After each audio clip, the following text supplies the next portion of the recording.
Research ഡിസൈനുമായിട്ട് ബന്ധപ്പെട്ട ഇല്ലൻ മൈൻഡിന്റെ പുതിയൊരു എപ്പിസോഡിലോട്ട് നിങ്ങളെ സ്വാഗതം ചെയ്യുന്നു. ഇന്ന് നമ്മൾ ഡിസ്കസ് ചെയ്യാൻ പോകുന്നത് റിസർച്ച് ഡിസൈനിലെ ആദ്യത്തെ ടൈപ്പ് ആയിട്ടുള്ള എക്സ്പ്ലോറേറ്ററി ഡിസൈനിനെ കുറിച്ചാണ്. അപ്പൊ നിങ്ങൾ ഈ ചാനൽ ഇതുവരെ സബ്സ്ക്രൈബ് ചെയ്തില്ലെങ്കിൽ നിങ്ങൾ സബ്സ്ക്രൈബ് ചെയ്യുക. അതുപോലെ തന്നെ നിങ്ങൾക്ക് ഹെൽപ്ഫുൾ ആണെങ്കിൽ അത് നിങ്ങളുടെ ഫ്രണ്ട്സിനോട് നിങ്ങൾ ഷെയർ ചെയ്ത് കൊടുക്കുക. അപ്പൊ നേരെ നമുക്ക് വീഡിയോയിലോട്ട് പോവാം. എന്താണ് എക്സ്പ്ലോറേറ്ററി ഡിസൈൻ? വളരെ ഇൻട്രസ്റ്റിംഗ് ആണ്. നിങ്ങൾ വളരെ കൂളായിട്ട് കേട്ടിരുന്നാൽ മതി. അതായത് എക്സ്പ്ലോറേറ്ററി ഡിസൈൻ എന്ന് പറഞ്ഞു കഴിഞ്ഞാൽ it is an unstructured design to gain familiarity with an unknown population or phenomena. നമുക്കറിയാത്ത അതല്ലെങ്കിൽ നമുക്ക് പരിചിതമല്ലാത്ത ഒരു പ്രതിഭാസത്തെ കുറിച്ചോ ഒരു വസ്തുവിനെ കുറിച്ചോ ഒരു ഐഡിയ ജനറേറ്റ് ചെയ്യാൻ വേണ്ടിയിട്ട് നമ്മളൊന്ന് പരിചയപ്പെടാൻ വേണ്ടിയിട്ട് നമ്മൾ നടത്തുന്ന അന്വേഷണങ്ങളെ അതല്ലെങ്കിൽ നമ്മൾ നടത്തുന്ന പഠനങ്ങളെ നമ്മൾക്ക് എക്സ്പ്ലോറേറ്ററി റിസർച്ച് എന്ന് വേണേൽ പറയാം. ഇതിന്റെ രണ്ടാമത്തെ ഒരു സെന്റൻസ് നിങ്ങൾ നോക്കുമ്പോൾ നിങ്ങൾക്ക് മനസ്സിലാവും. It seek only general information to test the possibility of conducting detailed research. നമ്മൾ എക്സ്പ്ലോറേറ്ററി സ്റ്റഡിയിലൂടെ സപ്പോസ് നമ്മൾ അഡോപ്റ്റ് ചെയ്യുന്നത് ഒരു എക്സ്പ്ലോറേറ്ററി ഡിസൈൻ ആണെങ്കിൽ എക്സ്പ്ലോറേറ്ററി ഡിസൈനിലൂടെ ഒരിക്കലും നമ്മൾ ഒരു ഡീറ്റെയിൽഡ് സ്റ്റഡിയിലോട്ട് പോകുന്നില്ല. പകരം നമ്മൾ അവിടെ എന്താ ചെയ്യുന്നത്? ഒരു ഡീറ്റെയിൽഡ് സ്റ്റഡിക്ക് ഭാവിയിൽ ഈ ഒരു മേഖലയിൽ സ്കോപ്പ് ഉണ്ടോ എന്നുള്ളത് പരിശോധിക്കുകയാണ് എക്സ്പ്ലോറേറ്ററി റിസർച്ചിലൂടെ. കാരണം നമ്മൾക്ക് ഇതുവരെ അറിയാത്ത ഒരു മേഖലനെ കുറിച്ചുള്ള പഠനം നടത്താൻ പോവാണ്. അപ്പൊ നമ്മൾക്ക് അറിയാത്ത ഒരു മേഖലനെ കുറിച്ച് പഠനം നടത്താനുള്ള പ്ലാനിനെ നമ്മൾ വിളിക്കുന്ന പേര് എക്സ്പ്ലോറേറ്ററി റിസർച്ച് ഡിസൈൻ എന്നാണ്. അതായത് ഒരു വ്യക്തി വെള്ളത്തിലോട്ട് എടുത്ത് ചാടുന്നതിന് മുൻപ് വെള്ളത്തിന്റെ അതല്ലെങ്കിൽ ആ ഒരു പുഴയുടെ ആഴം മനസ്സിലാക്കുന്ന ആ ഒരു പ്രോസസ്സിനെയാണ്, അതായത് ഡീപ്പ് ഡൈവ് നടത്തുന്നതിന് മുൻപ് ആ വെള്ളത്തിന് എത്ര ആഴമുണ്ട് എന്ന് മനസ്സിലാക്കുന്ന ആ ഒരു പ്രോസസ്സാണ് ശരിക്കും എക്സ്പ്ലോറേറ്ററി റിസർച്ച് എന്നുകൊണ്ട് ഉദ്ദേശിക്കുന്നത്. ഇത്തരത്തിൽ നമുക്ക് അൺഫെമിലിയർ ആയിട്ടുള്ള ഒരു മേഖലനെ കുറിച്ച് ഫെമിലിയറൈസ് ചെയ്യാൻ വേണ്ടിയിട്ട് നമ്മൾ ഒരു റിസർച്ച് നടത്തുകയാണ്. ആ റിസർച്ചിനുള്ള പ്ലാനിനെ നമ്മൾക്ക് എക്സ്പ്ലോറേറ്ററി റിസർച്ച് എന്ന് വിളിക്കാം. ഇനി നമ്മൾ നോക്കാൻ പോകുന്നത് the purpose of an exploratory design. ഒരു എക്സ്പ്ലോറേറ്ററി റിസർച്ച് ഡിസൈനിന്റെ പർപ്പസസുകൾ ഏതൊക്കെയാണ്, അതിന്റെ ലക്ഷ്യങ്ങൾ എന്തൊക്കെയാന്നുള്ളതാണ്. ഒന്നാമതായിട്ട് പറയുന്നത് ടു ജനറേറ്റ് ന്യൂ ഐഡിയ. നമ്മൾ നേരത്തെ പറഞ്ഞു നമുക്ക് അറിവില്ലാത്ത ഒരു മേഖലയിൽ നടത്തുന്ന പഠനമാണ്. അപ്പൊ പുതിയ ഐഡിയകൾ അവിടെ കിട്ടുന്നത് എന്തും നമുക്ക് പുതുതാണ്. അപ്പൊ പുതിയ ഐഡിയകൾ നമ്മൾക്ക് ലഭിക്കും. മറ്റൊന്ന് പറയുന്നത് പുതിയ പ്രോബ്ലംസ് നമുക്ക് ഫെമിലിയറൈസ് ചെയ്യാൻ പറ്റും. രണ്ടാമത്തെ ആ ഒരു point, familiarise the researcher with the problem. നമുക്കൊരു പ്രോബ്ലം എന്നുകൊണ്ട് ഉദ്ദേശിക്കുന്ന പ്രശ്നമല്ല കേട്ടോ, ഒരു പുതിയ സബ്ജക്റ്റിനെ നമ്മൾക്ക് പരിചയപ്പെടാൻ കഴിയും. മറ്റൊന്ന് പറഞ്ഞത് to make precise formulation of problem. നമുക്ക് ഒരു ഹൈപ്പോത്തസിസ് ഫോം ചെയ്യാൻ പറ്റും. ഒരിക്കലും ഇവിടെ ടെസ്റ്റ് ചെയ്യാൻ പറ്റുമെന്ന് വിചാരിക്കരുത്. ചില ടെക്സ്റ്റിൽ ഞാൻ ശ്രദ്ധിച്ചിട്ടുണ്ട് ഹൈപ്പോത്തസിസ് ടെസ്റ്റ് ചെയ്യാൻ പറ്റുമെന്ന് പറയുന്നത്. ഒരിക്കലും ഒരു എക്സ്പ്ലോറേറ്ററി റിസർച്ചിൽ ഹൈപ്പോത്തസിസ് പ്രിസൈസ് ചെയ്യാനേ കഴിയുള്ളൂ, ടെസ്റ്റിങ്ങിന് പോസിബിൾ അല്ല എന്നുള്ളത് പ്രിയപ്പെട്ട വിദ്യാർത്ഥികൾ മനസ്സിലാക്കി വെക്കണം. മറ്റൊന്ന് പറയുന്നത് to gather information for clarifying the concepts. നമ്മൾക്ക് കോൺസെപ്റ്റ്സുകളിൽ അവ്യക്തതകൾ ഉണ്ടെങ്കിൽ അതിന് വ്യക്തത വരുത്താൻ, അതിലൊരു ക്ലാരിഫിക്കേഷൻ വരുത്താൻ നമ്മൾക്ക് ഈ ഒരു പഠനം അതല്ലെങ്കിൽ എക്സ്പ്ലോറേറ്ററി റിസർച്ചുകളോ നടത്താവുന്നതാണ്. ഞാനിവിടെ ഇന്റർചേഞ്ചബിൾ യൂസ് ചെയ്യുന്നതാണ്. ചില സമയത്ത് എക്സ്പ്ലോറേറ്ററി റിസർച്ച് എന്ന് പറയുന്നുണ്ട് ഇദ്ദേഹം, അതേപോലെ തന്നെ ഞാൻ പറയുന്നുണ്ട് എക്സ്പ്ലോറേറ്ററി ഡിസൈൻ എന്ന് പറയുന്നുണ്ട്. അതും കൂടെ ഒന്ന് ക്ലാരിറ്റി വരുത്താം. ഞാനിവിടെ ഉദ്ദേശിക്കുന്നത് എക്സ്പ്ലോറേറ്ററി റിസർച്ച് നടത്താനുള്ള പ്ലാനിനെ നമ്മൾ വിളിക്കുന്ന പേരാണ് എക്സ്പ്ലോറേറ്ററി റിസർച്ച് ഡിസൈൻ എന്നുള്ളത്. ക്ലിയർ ആയിട്ടുണ്ടാവും.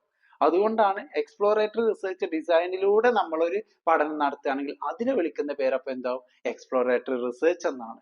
അപ്പൊ ഇനി നെക്സ്റ്റ് പറയുന്നത് ഇതിന്റെ മറ്റൊരു purpose to decide whether the particular study is feasible or not.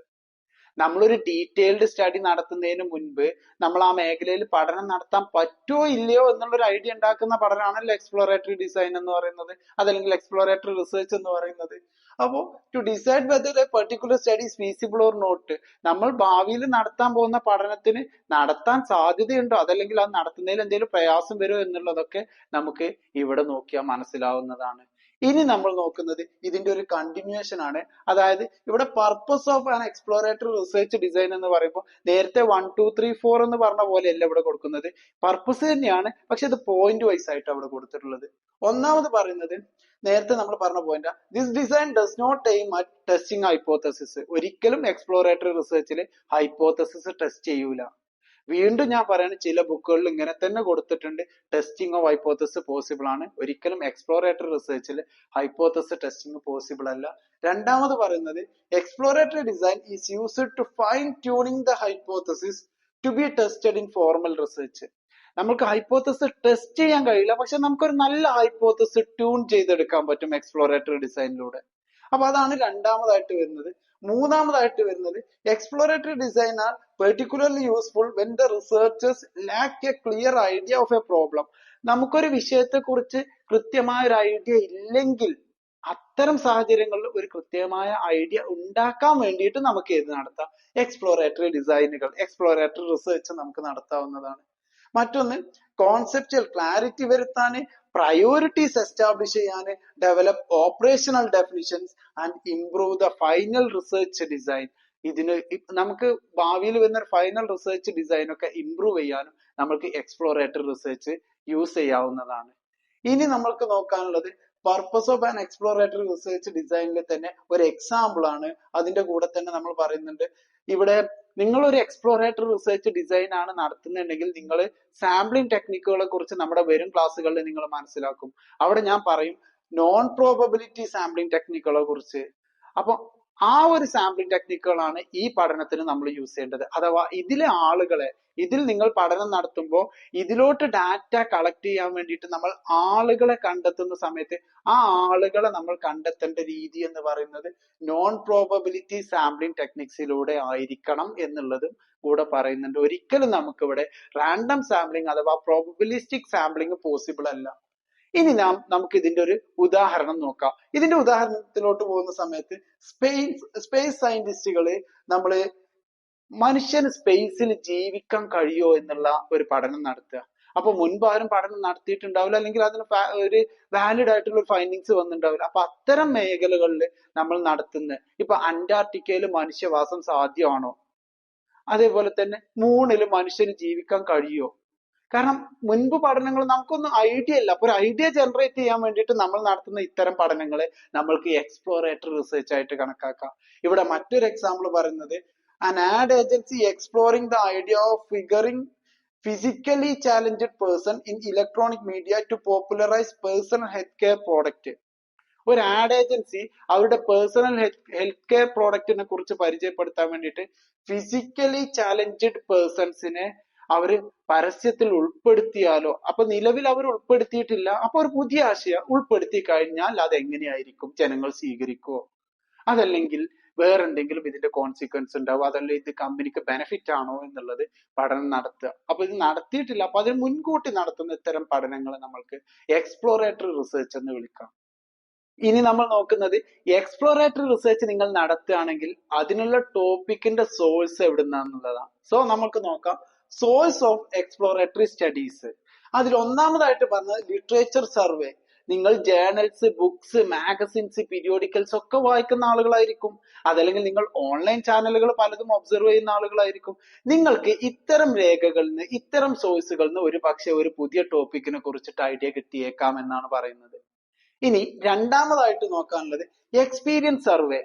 Experience survey എന്ന് പറഞ്ഞാൽ ചില വ്യക്തികൾ, എക്സ്പീരിയൻസ്ഡ് ആയിട്ടുള്ള ചില വ്യക്തികളുമായിട്ടുള്ള സംസാരത്തിലൂടെ, അവരുമായിട്ടുള്ള ഇന്ററാക്ഷനിലൂടെയും ചില ആളുകൾക്ക് പുതിയ മേഖലനെ കുറിച്ച് പഠനം നടത്താൻ പറ്റുന്ന പുതിയ മേഖലകളെ കുറിച്ചുള്ള ഐഡിയാസ്, ആ ഒരു ഹുക്ക് അവർക്ക് കിട്ടാനുള്ള ചാൻസ് ഉണ്ട്.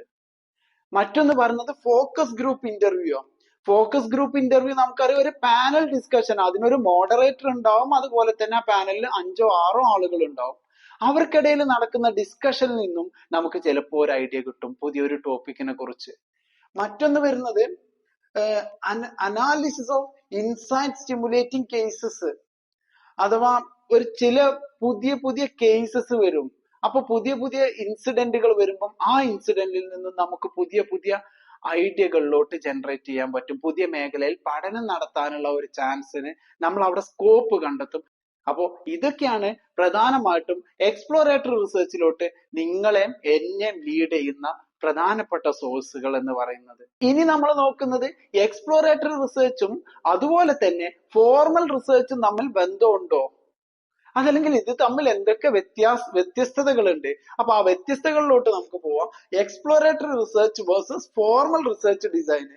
ഇവിടെ പറയുന്നത് in contrast to the exploratory studies, formal studies are structured with clearly stated hypothesis or investigation questions. ഈ നമ്മൾ പറഞ്ഞിട്ടുണ്ട് എക്സ്പ്ലോറേറ്ററി റിസർച്ച് എന്ന് പറഞ്ഞു കഴിഞ്ഞാൽ നമുക്ക് ഒരു ഐഡിയ ഇല്ലാത്ത മേഖലനെ കുറിച്ച് എന്തെങ്കിലും ഒക്കെ ഐഡിയ ഉണ്ടാക്കാൻ വേണ്ടിയിട്ട് നമ്മൾ നടത്തുന്ന പഠനമാണ്.